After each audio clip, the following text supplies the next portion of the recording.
Baiklah, dalam proses pencernaan pada manusia itu dimulai dari rongga mulut. Di dalam rongga mulut terdapat gigi yang berfungsi untuk mengunyah hasil makanan lalu disalurkan ke kerongkongan. Di kerongkongan,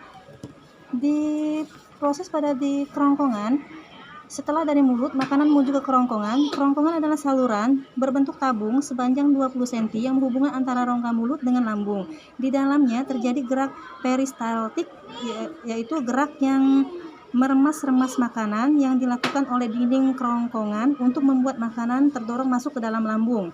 Kemudian, melalui kerongkongan, hasil makanan tadi akan diolah lagi melalui lambung. Di lambung, organ pencernaan yang paling elastis dan berbentuk seperti kantong yang terletak di dalam rongga perut sebelah kiri atas.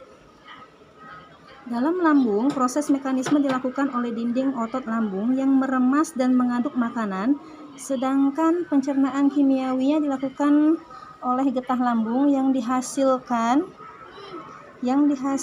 oleh kelenjar getah lambung. Setelah dari lambung, makanan dicerna di dalam usus halus.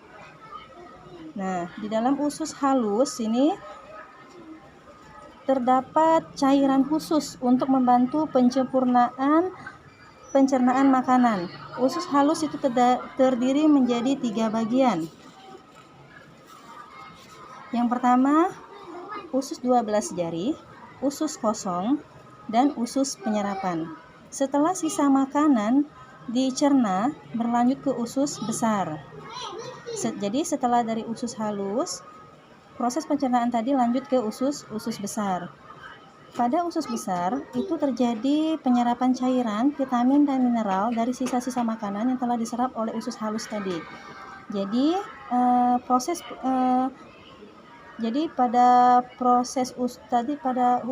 usus besar ini terjadi sebuah proses, yaitu terdapatnya bakteri yang berguna untuk tubuh, yaitu bakteri Escherichia coli yang membantu proses pembusukan sisa makanan. Jadi proses pembusukan sisa makanan akan menghasilkan kotoran atau feses yang kemudian dikeluarkan melalui anus. Nah, jadi keluar melalui anus.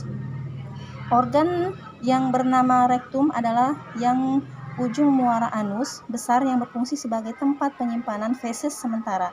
Ketika rektum terisi penuh dengan feses, maka saraf akan memberikan respon ke otak yang menimbulkan rasa ingin buang air besar. Jadi, anus ini merupakan lubang yang berfungsi sebagai tempat keluarnya feses dari dalam tubuh.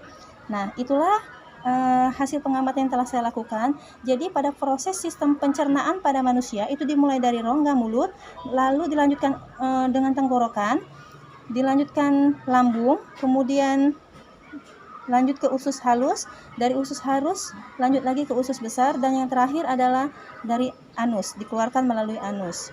Oke, cukup sekian dan terima kasih.